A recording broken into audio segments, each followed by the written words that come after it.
Assalamualaikum warahmatullahi wabarakatuh. Halo teman-teman semuanya, apa kabar Anda hari ini? Saya harap dan selalu doakan kalian tetap sehat selalu dan selalu dalam lindungan Allah Subhanahu wa Ta'ala. Baik teman-teman, kali ini saya akan bahas masih seputar pinjaman online, yaitu stop bayar pinjol sebelum semua data-data Anda diperjualbelikan. Nah, bagaimana kok bisa data-data kita ketika pinjol itu diperjualbelikan?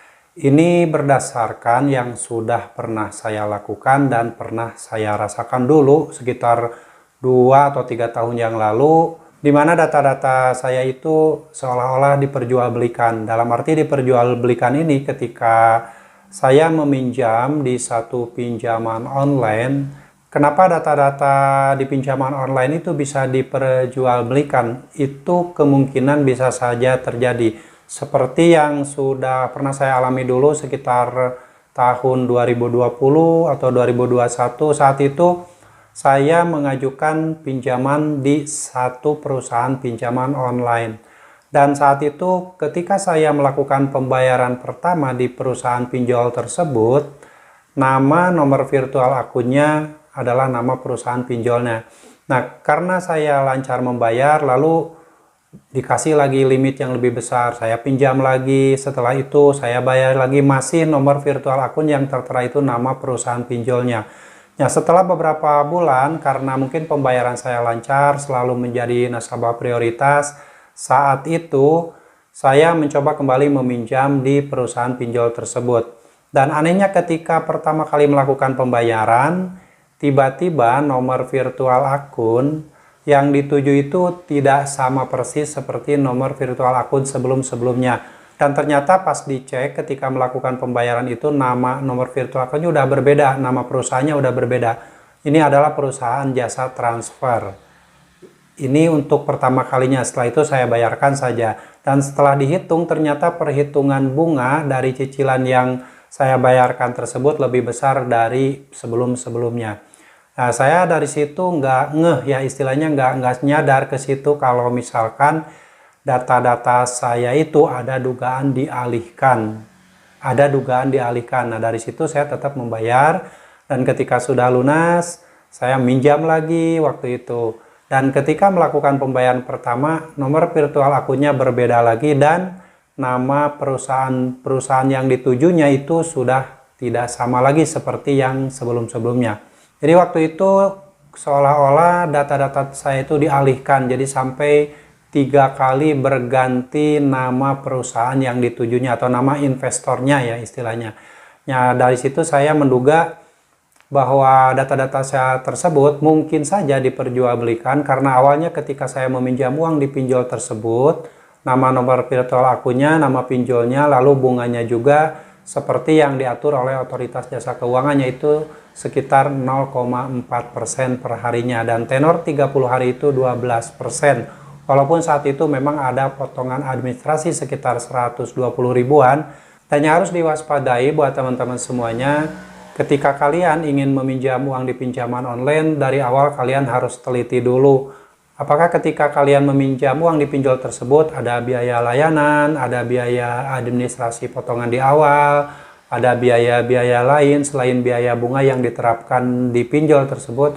Nah, itu harus diwaspadai dan diantisipasi dari awal, karena kalau kalian terus-terusan berusaha terus meminjam uang di pinjol tersebut, nantinya ada kemungkinan pembayaran yang kalian lakukan itu akan lebih besar, karena termasuk biaya layanan, biaya administrasi potongan di awal, lalu ada juga bunga dan denda yang mungkin kalau misalkan kalian telat bayar akan timbul. Jadi intinya buat teman-teman semuanya harus tetap berhati-hati, baik itu orang yang saat ini mungkin belum pernah menggunakan pinjaman online, yang sudah menggunakan pinjaman online juga harus diwaspadai ketika kalian mencoba meminjam lagi uang di pinjaman online. Harus dipelajari dulu apakah di situ ada biaya layanan, ada potongan admin di awal, dan kalian juga harus teliti ketika melakukan pembayaran pertama, nomor virtual akunnya berubah atau tidak, dan nama nomor virtual akunnya berubah-ubah. Itu harus kalian pelajari dan harus kalian teliti, karena mungkin kalau terus-terusan berubah-ubah setiap kali melakukan pembayaran, ada kemungkinan data-data kalian diperjualbelikan.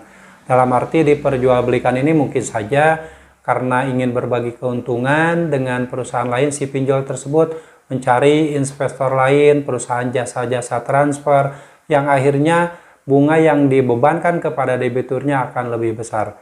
Itu teman-teman seputar pengalaman saya dulu tahun 2020-2021 ketika meminjam uang di pinjaman online. Jadi harus berhati-hati karena kalau terus-terusan seperti itu kalian akan terjerat dalam hutang dan tidak mungkin kalian bisa melunasinya.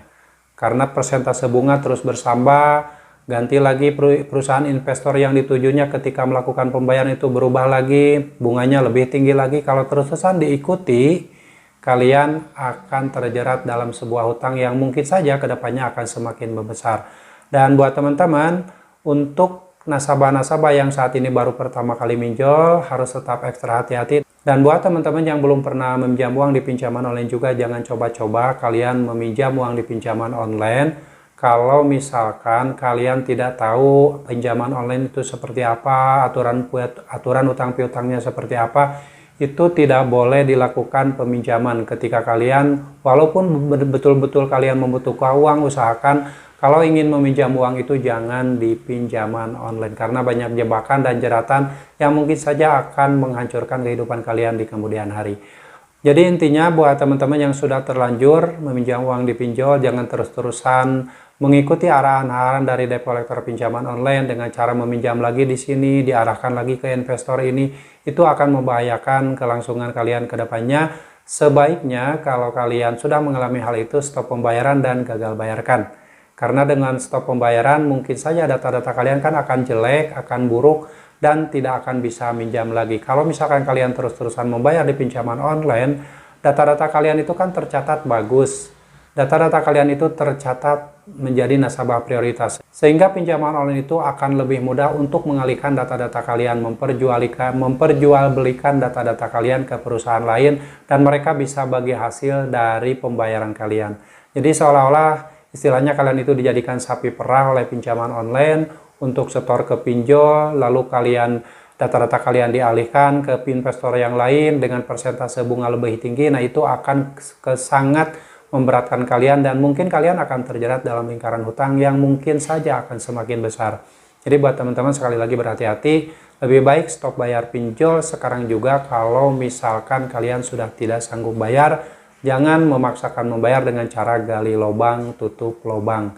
Itu tidak boleh dilakukan. Dan setelah itu, kalau misalkan kalian sudah stop bayar pinjol, otomatis kan data-data kalian akan jelek, akan di blacklist, atau mungkin skor kredit kalian juga akan buruk. Kemungkinan besar data-data kalian tidak akan bisa digunakan lagi oleh oknum-oknum yang tidak bertanggung jawab yang memperjualbelikan data-data kalian. Oke, semoga sharing ini bermanfaat dan tetap berhati-hati. Dan buat teman-teman yang saat ini sudah terjebak dalam lingkaran hutang pinjaman online, saya doakan semoga Allah memberikan solusi terbaik pada Anda dan segera memberikan jalan keluar agar Anda bisa terlepas dari jeratan hutang pinjaman online. Dan buat teman-teman yang mungkin pernah mengalami hal yang sama ataupun pengalamannya mungkin agak berbeda dari yang saya sampaikan sekarang, silahkan kalian bisa berbagi pengalaman dengan menuliskan di kolom komentar agar teman-teman yang lain bisa teredukasi dan termotivasi untuk tidak dibiasakan diri untuk meminjam uang di pinjaman online. Dan ingat buat teman-teman semuanya yang sedang dalam kesulitan karena terjerat hutang di pinjaman online, kalian jangan lupa untuk selalu meminta pertolongan sama Allah, mendekatkan diri sama Allah, perbanyak ibadah dan memohon ampun pada Allah agar dibukakan segala pintu rezeki untuk bisa keluar dari jeratan hutang pinjaman online. Sampai jumpa lagi di video saya selanjutnya. Wassalamualaikum warahmatullahi wabarakatuh.